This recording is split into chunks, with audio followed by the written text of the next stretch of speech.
Patron Saints of Nothing by Randy Rebe. Page 217. Everyone loses their shit. I don't speak much at dinner, and Tita Chateau believes it's because I'm sad. She and Tita Inez left me alone all day. I tell them that I'm fine, and I mostly am. I learned June wasn't a drug pusher and even an addict like Tito Manning claimed. In fact, he helped those struggling with addiction. But he's still gone. If I'm honest, though, June's absence isn't the only reason I'm feeling off. Not knowing why he left Raina nags at me, like when you're almost finished with a jigsaw puzzle, but discover you're missing a couple of pieces. You overturn the box, search under the furniture, and look everywhere else you can think of, but they don't turn up. Of course, you can still see 99% of the puzzle's image, but the inability to click those last pieces into place irks the soul. Anyway, I stopped short of telling my aunts about my day, because it's the path of least resistance. They think I stayed at the house all day doing homework, so I'd have to admit that I lied. Also, Mia told me after we let Raina's home that Raina asked us not to tell my aunt that she was the reason June ran away from home. So even though I desperately want Tita Chateau and Tita Inez to know the truth, I haven't figured out how to do so in the best way. Tita Chateau decides she'll call in sick tomorrow, and Tita Inez agrees to do the same. I tell them not to, but they hold firm to their decision. I feel guilty considering the importance of Tita Chateau's work, but I can't find the courage, or whatever it is, that I need to speak up. After dinner, Tita Chateau declares, "I know it will cheer you up." She marches me out to the front patio and instructs me to sit down. She disappears inside the house and returns a few minutes later with the TV, which she sets up on the table across from me. She dips back into the house, and I'm confused as to what's happening until she comes back out with the karaoke machine. I'm not really feeling this, but I help bring out a few of the chairs from the dining room and set them up around the screen in a semicircle. When I ask about the extra seats, I'm told it's in case neighbors join us. It's not long after we turn on the machine and the corny menu music starts playing that those neighbors indeed arrive like moths to the flame. The first is a middle-aged woman who introduces herself to me as Tita Bibi. She's holding a baby to her chest while a skinny, silent girl who looks to be 4 or 5 clings to her leg. Tita Bibi claims to remember me from my last visit and marvels at how much I've grown.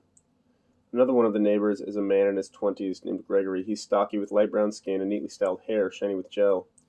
He has the kind of smile that's infectious, and I like him immediately. The third person who joins us is a super old man everyone calls Lolo, but it's unclear to me if he's related to anyone. Everyone presses the back of his hand to their foreheads to request the mono blessing when he arrives, so I follow suit. Then he apologizes to me in broken English for not being able to speak English. I tell him it's okay, that he knows more English than I know Tagalog. Lolo nods. Gregory translates my words, and then Lolo laughs wide enough to reveal he's missing several teeth.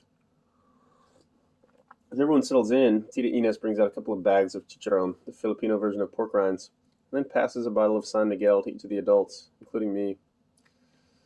I've gone to a few parties with Sis, but I'm usually the kid who spends most of the time petting the host's dog or browsing their video game collection, not the kid doing keg stands or playing beer pong. In other words, I don't drink much, but I play it cool, cracking it open just like everyone else and keeping a straight face after I take a sip, even though all beer tastes like ass to me. People start flipping through the laminated pages of the songbook. I'm not planning to sing, so I sit back thinking about how strange it feels to drink with family. My own parents would never allow it. Whenever we travel abroad to places where the drinking age is more of a suggestion, they insist that I'm American and need to follow American drinking laws. Meanwhile, Tito Manning would probably deny me based on my insufficient manliness.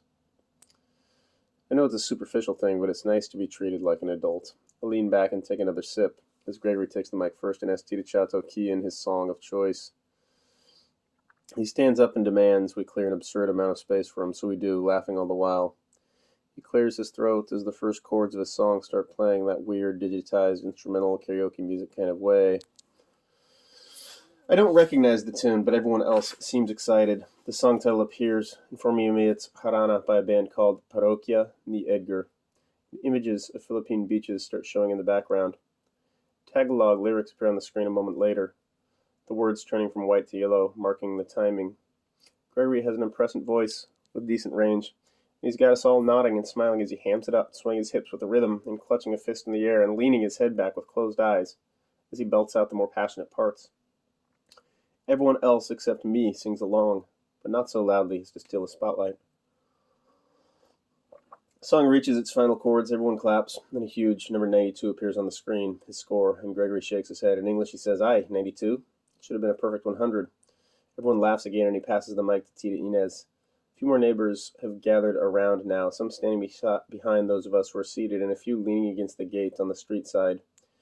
Tita Inez sings Celine Dion's song from Titanic and ends up scoring 97. Gregory claims the videoke machine is rigged, and she slaps him in the back of the head. And she passes the mic to Tita Bibi, finds the songbook, and shoves it into my hands. Pick one, she says. I shake my head, pass the book along to Lolo, and finish off my beer. Tita Inez offers me another, and I take it because I'm having a good time, and the first one's making me feel warm inside. We'll start cracking up as Gregory wrangles the mic back into his possession to try to redeem himself. When his score of 88 appears at the end, he throws his hands up in frustration as everyone else busts out. Sarcastic applause. I'm laughing so hard that my sides hurt. You're laughing at me, are you? Gregory says, looking at me with a mischievous smile on his lips. But it is your turn, I think. He holds out the mic. Nah, I say, wiping tears from my eyes. I'm cool. Come on, Jai, Tita Chateau says, clapping. Yeah, Jai, sing for us, Tita Inez says. Others start egging me on, and soon everyone's chanting, Jai's son, even those who didn't know my name moments before. Gregory tries to force me to take the mic, but I hide my hands behind my back. I don't know any of these songs. I will pick one for you, Tita Chateau says, an easy one. You just read the words. Everyone starts chanting my name again. I down the rest of my beer, set the bottle on the ground, and hold out my hand. Fine. Gregory passes me the mic and then pulls me to my feet. The world sways a little, almost making me fall back into my chair. But Gregory steadies and everyone laughs. The music starts playing and I recognize it immediately. Call Me Maybe by Carly Rae Jepsen. A song that wouldn't go away back when I was in elementary school. I'm nervous at first, self-conscious of my shaky, off-key voice being amplified through the speakers, but people start clapping along with the beat and singing along loudly with me to boost my confidence, and soon I'm feeling it. I'm even dancing a little as I shout the chorus more than sing it. At the end of the song, I fell back into my chair, out of breath and sweaty, as people pat me on the back. Then my score shows up, 65. Everyone groans with disappointment and assures me the machine is broken, but then we're all laughing and smile again. Someone hands me another beer. I wipe the sweat from my forehead with the hem of my shirt and take a drink, suddenly understanding that beer tastes better the more you drink. As more and more people take their turns, I stop paying attention to the scores, stop paying attention to the fact that everyone here sings a million times better than I do. I bob my head with the beat and sing along from the background, even when the lyrics are all in Tagalog, and eat the chicharron and drink my San Miguel and refuse the balut that has appeared from somewhere and lose myself in the moment. Then Tita Bibi and Gregory sing a duet of Bakit Niya Gayon Ka Lang. I'm not sure what they're saying since it's all in Tagalog, but it sure as hell sounds like a love song. It's really crowded now, and everyone's got their arms around one another, swaying with the tune, and for some reason, I start feeling really fucking sad about Mia having a boyfriend, the fact that June isn't here singing with all of us. I'm feeling so sad I'm on the verge of crying as the song ends. When everyone removes their arms from around one another, I hug myself and keep my eyes on my flip-flops. The song I recognize starts up next, My Way by Frank Sinatra. Whoever's singing sounds exactly like Sinatra. I look up to see who it's got the mic and I'm blown away when I realize it's Lolo. The old man's leaning back in the plastic chair, holding the mic by his wizened fingertips, belting out all Sinatra's lines perfectly. When he finishes, the machine scores him the first and only 100 of the night, and everyone loses their shit.